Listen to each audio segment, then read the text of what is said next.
Minha filha, está tudo invertido. Ensinaram para você tudo o contrário. Você é amada. A Bíblia é um livro recente, entendeu? A Terra tem 4 bilhões e 500 milhões de anos. A civilização humana detectável está cada dia mais se chegando para trás do ponto de vista arqueológico, antropológico e paleontológico. Tem 200 mil anos de registro de presença humana criativa no planeta. Pelo menos, cada vez mais. Antigamente era 12, agora já são 200 mil anos.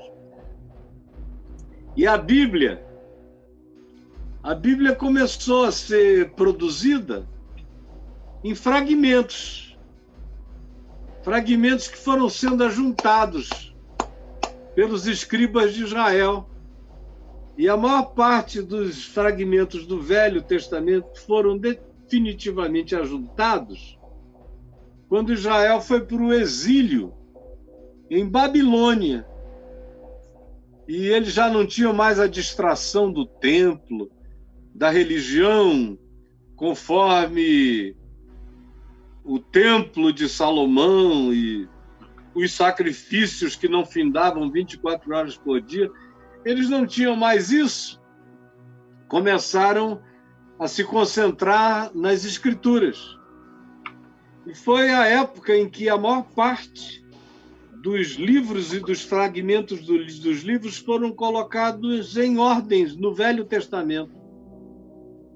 Há 2.600 anos atrás. E olha, a Terra tem 4 bilhões e 500 milhões, a civilização humana 120 mil anos sem Bíblia, sem Velho Testamento. Aí a gente tem um interregno, Jesus vem, prega, ensina, diz tudo o que foi dito naquilo que a gente tem como 4 evangelhos aqui, mas o primeiro evangelho só foi vir a ser escrito aproximadamente 30 anos depois de Jesus ter dito a última palavra e ter ido aos céus. Os primeiros cristãos viveram sem nenhum evangelho 30 anos. 30 anos, você veja como um texto escrito é de uma utilidade enorme, mas ele não é a tua salvação, ele não é a palavra de Deus, porque Deus ficou sem evangelho durante aqueles 30 anos. Não, o evangelho não é um texto, o evangelho é uma boa nova, é uma pessoa, é Jesus. E o evangelho é a boa nova assimilada por pessoas que praticam o quê? O evangelho. E o que é que o evangelho disse que ele é? É histórias sobre Jesus? Aquelas são as narrativas. O evangelho, a boa nova, é que Deus está conosco, não importa o quê. A boa nova é que Deus amou ao mundo de tal maneira que se fez homem.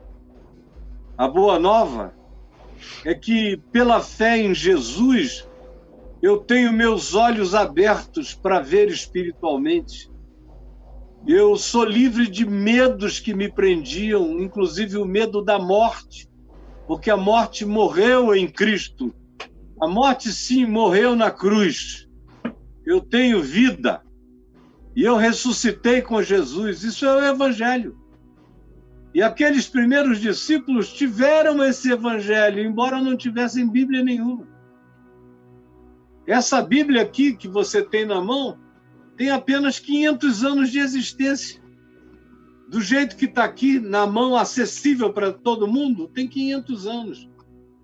Antes eram rolos, pergaminhos, livros separados, ninguém carregava tudo, ninguém tinha tudo. E você vem dizer que acha que Deus está zangado com você porque você não lê a Bíblia e porque você não entra no quarto ou não vai à reunião de oração? Minha filha, a relação com Deus é uma relação em espírito e em verdade. Ela não passa por dentro de um livro, nem passa por dentro de rito nenhum. O Evangelho é amor. Eu sou do Evangelho e pratico o Evangelho e leio o Evangelho na vida quando eu perdoo, quando eu amo, quando eu sou compassivo, misericordioso, quando eu sou humilde o bastante para aprender todo dia coisas novas. Isso significa que o Evangelho está em mim, que eu sou uma pessoa do Evangelho quando eu sou solidário, quando eu socorro, quando eu tenho misericórdia em mim, quando a minha vida tem empatia, tem solidariedade que anda na direção da necessidade do próximo. Isso é Evangelho em mim, não é um livro, não são 4 livros, não é o Novo Testamento, nem a Bíblia toda. É Cristo em mim, que se manifestou na vida de milhões de pessoas que nunca tiveram uma Bíblia. E os grandes manifestadores do Evangelho de Deus no mundo foram aqueles indivíduos que viveram sem nunca ter lido um Evangelho. Você acha que Paulo leu o Evangelho de Lucas? Ele influenciou Lucas. Lucas escreveu um Evangelho, mas provavelmente o Evangelho de Lucas tenha sido escrito quando Paulo já estava morto, decapitado por Nero. Você acha que Paulo leu todas as cartas, que Pedro leu todas as cartas de Paulo? Não, ele leu algumas e achou difícil de compreender. Você acha que Mateus leu o Evangelho de João? Não, ele morreu sem ler João. João morreu com 90 anos de idade, Mateus bem antes. Eventualmente, a gente não sabe nem se João leu o Evangelho de Mateus, porque eles viviam distantes e as coisas eram difíceis de chegarem. Não tinha avião, não tinha correio, não. Eram anos de interposição entre as distâncias nas quais eles se colocaram. Mas todos aqueles indivíduos eram evangelhos. Eu quero ser um evangelho, eu leio, porque eu tenho. É um privilégio que eu tenho de ler, e ele está quase praticamente decorado em mim. O que não é decorado em mim é verdade em mim, é sabido em mim. Mas é um privilégio de 500 anos para cá. Ter esse acesso todo, esses indivíduos todos que a gente respeita, e que, num certo sentido, praticamente venera, a maioria deles cresceu sem ler evangelho nenhum. Eles eram o evangelho. Eles eram os portadores da palavra, eles eram os carregadores da boa nova, eles eram as testemunhas oculares e eles eram os experimentadores de que o que Jesus disse era verdade, porque se tornou verdade na vida deles, se tornou paz na vida deles, se tornou a grande alegria do ser deles, embora a maioria deles não tivesse um livro. E quanto a orar, a gente ora o dia inteiro. Eu, pelo menos, estou orando aqui. Enquanto eu estou falando contigo, eu estou orando. Eu estou agradecendo a Deus por ter escolhido esse modo de responder a você.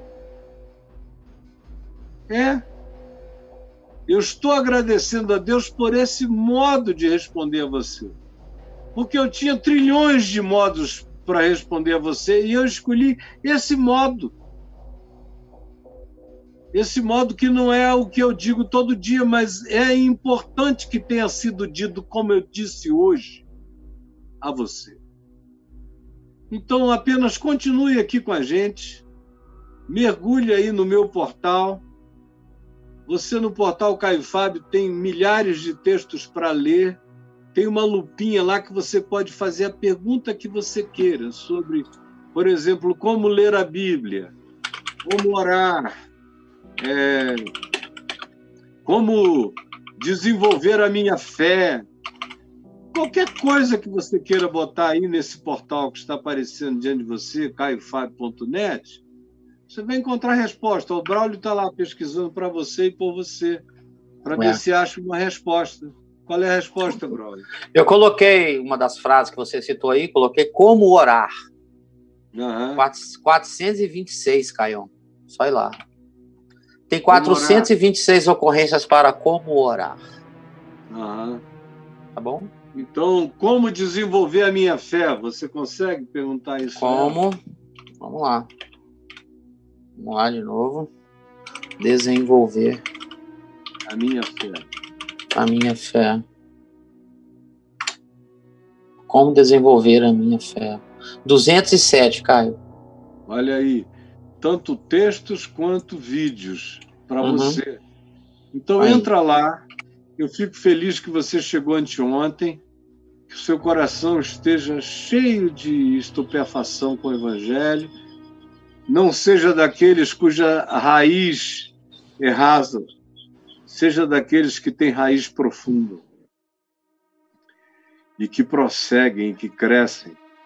Que daqui a 1 ano estarão aqui, daqui a 10 anos estarão aqui, que não pararão mais a viagem. Eu espero que seja esse o seu caso. É o que eu desejo de todo o meu coração, tá bom, minha filhinha? E não fique preocupada, você está presa ainda aos laços e estruturas e dogmas e grilhões e algemas da religião. Você precisa aprender agora o significado libertador do Evangelho de Jesus, entendeu? É outra história totalmente diferente.